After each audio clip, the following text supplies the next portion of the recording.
Badan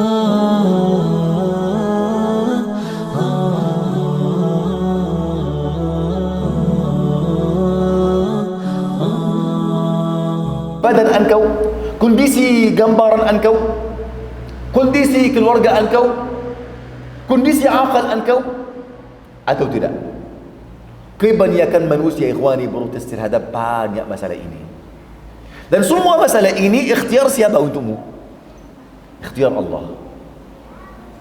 Dan ikhtiar Allah didasari oleh bijaksana Allah Azza wa Jalla. Allah itu maha bijaksana, maha mengetahui segala sesuatu subhanahu jalla jalaluhu. Jika kita berbaik sangka, kita meyakini bahwasanya ini pilihan Allah yang paling terbaik untuk saya. Walaupun saya, karena pandangan saya itu tidak sempurna, saya hanya memandang kepada berapa kilo saja. Setelah itu aku tidak bisa melihat. Apalagi ada banyak makhluk di atas kulit saya, aku tidak melihatnya. Ada banyak hikmah tersembunyi di dalam takdir Allah Azza wa Jalla, aku tidak menyadarinya. Faham ikhwani? Lalu kebanyakan manusia berotis dari hatinya, jiwanya, tetapi dari lisannya berkata apa? Segala puji bagi Allah. Faham? Tetapi perbuatannya mendustakan apa yang di dalam hatinya. Wal'iyadu billah. Kata beliau, wa man fattasha nafsahu wa taghallal, barang siapa yang memeriksa dirinya dan meneliti di dalam hatinya, maka dia akan tahu bahwasannya jiwanya itu senantiasa protes terhadap perbuatan Allah atau ketitiban Allah Azza wa Jalla bagi beliau. Lalu kenapa protes? Karena berburuk sangka kepada Allah Azza wa Jalla. Artinya banyak sifat-sifat yang tercela didasari oleh su'uzan. Faham ikhwani? Yang ketiga, dampak buruknya su'uzan wal'iyadu billah, maka dia sebab turunnya laknat Allah Azza wa Jalla dan murkanya. Sebab turunnya laknat Allah dan murkanya. Laknat ini artinya diusir dari rahmat Allah, diharamkan kasih sayang Allah tabaraka wa ta'ala dan ampunannya. Kata Allah Azza wa Jalla, yu'adzib al-munafiqina wal-munafiqat, dan Allah akan menazab orang-orang munafik, baik laki-laki maupun perempuan, orang-orang musyrik baik laki-laki maupun perempuan. Adh-dhannina billahi dhanna as-saw. Orang munafik maupun orang musyrik terkumpul pada mereka salah satu sifat, yaitu mereka berburuk sangka kepada Allah. Adh-dhannina billahi dhanna as-saw. Mereka itu berburuk sangka kepada siapa? Kepada Allah Azza wa Jalla. Alaihim dairatus saw. Wal'iyadu billah. Mereka akan mendapat giliran azab yang buruk. Allah Azza wa Jalla berfirman apa ikhwani dalam hadis qudsi? Inni 'inda dhanna 'abdi bi. Aku sesuai dengan prasangka hambaku kepadaku. Jika engkau berburuk sangka kepada Allah, Allah Subhanahu wa taala akan sesuai dengan prasangka engkau kepadanya. Jika engkau berbaik sangka kepada Allah, maka Allah akan sesuai dengan ini. Faham? Kata Allah Azza wa Jalla, mereka akan mendapat giliran azab yang pedih. Alaihim dairatus su wa ghadiba Allahu alaihim wa la'anahum, dan Allah murka kepada mereka dan melaknat mereka, dan sudah sediakan azab yang pedih dalam neraka jahannam untuk mereka. Wasa'at nasira, dia adalah seburuk-buruk tempat kembali. Wal'iyadu billah. Ini dampak buruk su'zan kepada Allah. Bayangkan, mereka kena berburuk sangka kepada Allah Azza wa Jalla. Apa yang terjadi ikhwani? Yang pertama, mereka akan mendapat giliran azab yang pedih. Yang kedua, Allah menazab mereka. Yang ketiga, Allah murka kepada mereka. Yang keempat, Allah melaknat mereka. Yang kelima, Allah menyediakan neraka jahannam untuk mereka. Subhanallah. Semua azab ini karena berburuk sangka kepada Allah Azza wa Jalla. Dia sudah terjatuh di dalam kemunafikan karena berburuk sangka. Dia sudah terjatuh di dalam kesyirikan karena berburuk sangka. Karena itu sudah dia dapat semua azab yang aku sudah sampaikan. Wal'iyadu billah. Yang keempat ikhwani, dampak buruk su'zan mewariskan kepada manusia akhlak yang buruk. Saya sudah bilang, semua akhlak yang buruk didasari oleh su'zan. Semua akhlak yang buruk, ghibah, namimah, kikir, bakhil, binusyud. Paham? Semua sifat-sifat yang buruk didasari oleh su'uzzan. Kata para ulama, su'uzzan yurisul insan al-akhlaqis sayyi'ah. Buruk sangka itu mewariskan kepada manusia akhlak yang buruk. Seperti sifat binusyud, bakhil, kikir, dengki, hasad, dan bermusuhan kepada orang-orang lain.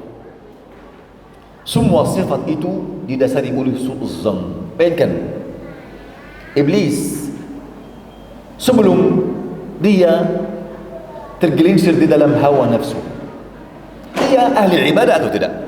Ahli ibadah. Dia berilmu atau tidak? Berilmu. Dia berada di mana? Di langit. Di antara siapa? Para malaikat. Sah atau tidak?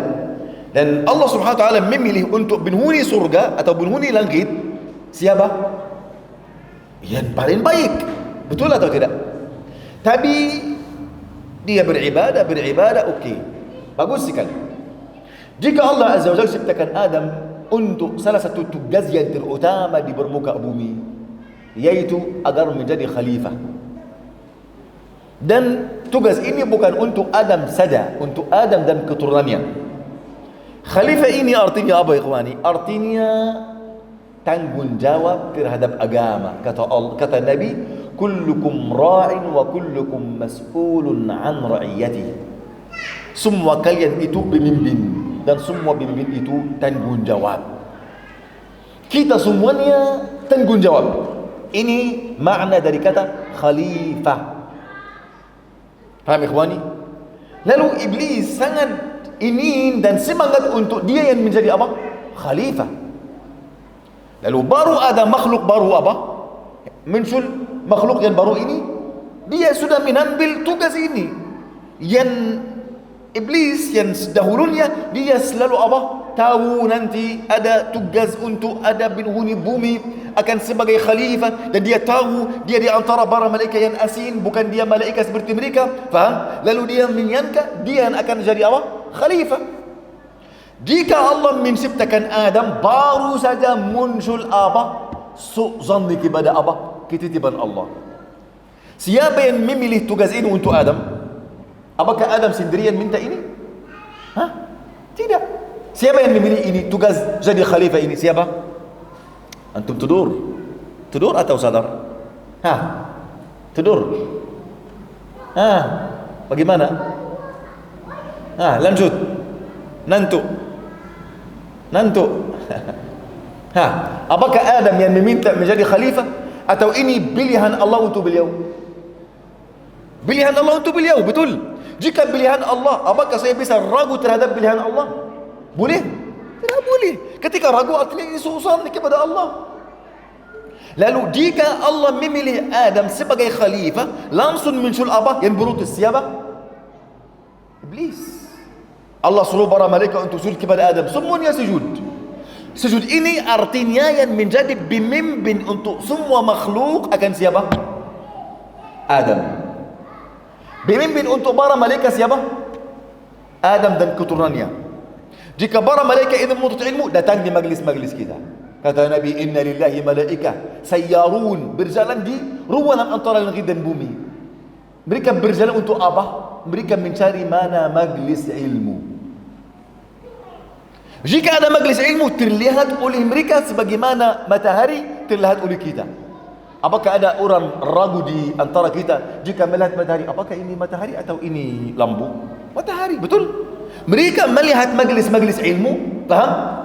Ada bercahaya. Mereka melihat ada cahaya keluar dari masjid sekian. Ayolah, mereka memanggil kawan-kawannya. Ayolah, ini tujuan antum, ini majlis ilmu. Lalu mereka datang, mereka duduk berkeliling ini sampai langit yang ketujuh. Apa jumlah mereka? Allah yang tahu. Mereka duduk untuk apa? Menuntut ilmu. Dari mana? Dari siapa? Dari kita. Karena kita apa? Khalifah, pemimpin untuk menyebarkan petunjuk. Jin jika ingin menuntut ilmu, datang di majlis kita. Syaitan tidak menuntut ilmu, karena syaitan semuanya kafir. Jin ada yang kafir, ada yang mukmin. Paham ikhwani? Lalu Kapan munculnya su'zan dari iblis? Jika ada pilihan Allah tidak sesuai dengan diri siapa? Iblis. Baru muncul su'zan. Jika muncul su'zan, langsung muncul apa setelahnya? Hasad, iri. Dia hasad kepada Adam. Adam masuk surga. Bagaimana Adam masuk surga? Dan dia sudah dapat laknat. Harus berbisik kepada Adam agar Adam apa? Keluar dari surga. Berbisik. Akhirnya Adam sudah tergelincir dalam apa? Dalam syahwatnya. Makan dari pohon yang dilarang baginya. Akhirnya diusir dari surga. Keduanya diusir dari langit. Paham ikhwani? Kapan muncul rasa iri dan hasad? Jika ada su'zan. Wal'iyadzubillah. Kata Ibnu Abbas rahimahullah ta'ala, al-jubnu wal-bukhlu wal-hirsu gharaiz su' yajma'uha kulluha su'u dhanni billahi azza wa jalla. Sifat binisyut, bakhil, خلاص, sirakah merupakan sifat-sifat tersila yang terkumpul dalam sifat buruk sangka kepada Allah saja. Semua sifat ini, hasad, iri, binisyut, bakhil, tamak, semuanya terkumpul bawah salah satu judul besar namanya su'zanni kepada Allah. Orang yang berhasad. Kenapa dia hasad ikhwani? Dia hasad karena dia tidak rida terhadap nikmat ini. Kenapa? Khalas, diberi untuk si fulan ini. Kenapa tidak beliau diberi nikmat ini? Dia tidak rida bahwa nikmat ini akan tetap sama si fulan. Dia berusaha supaya apa? Nikmat ini hilang walaupun dia sendiri tidak mendapati nikmat ini.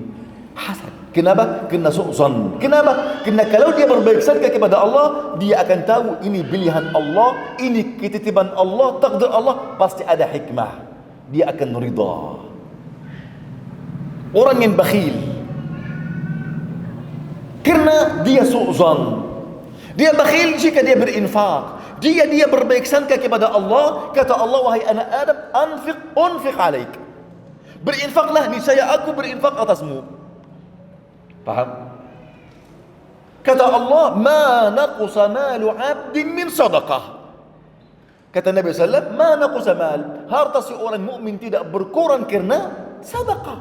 Ini janji Allah Azza wa Jalla. Jika kita berbaik sangka kepada janji Allah, apakah kita akan jadi bakhil? Mustahil. Faham ikhwani? Kata Al-Imam Ibn Al-Qayyim alaihi rahmatullah, as-syuhhu khuluqun zamimun. Khalas, sifat kikir adalah akhlak yang tercela, yang muncul dari sifat su'zan kepada Allah Azza wa Jal, dan kelemahannya jiwa, dan sebabnya apa juga? Janji dari syaitan. Asy-syaitanu ya'idukumul faqr. Syaitan itu menjanjikan kalian kemiskinan, kefakiran. Terus dia menjanjikan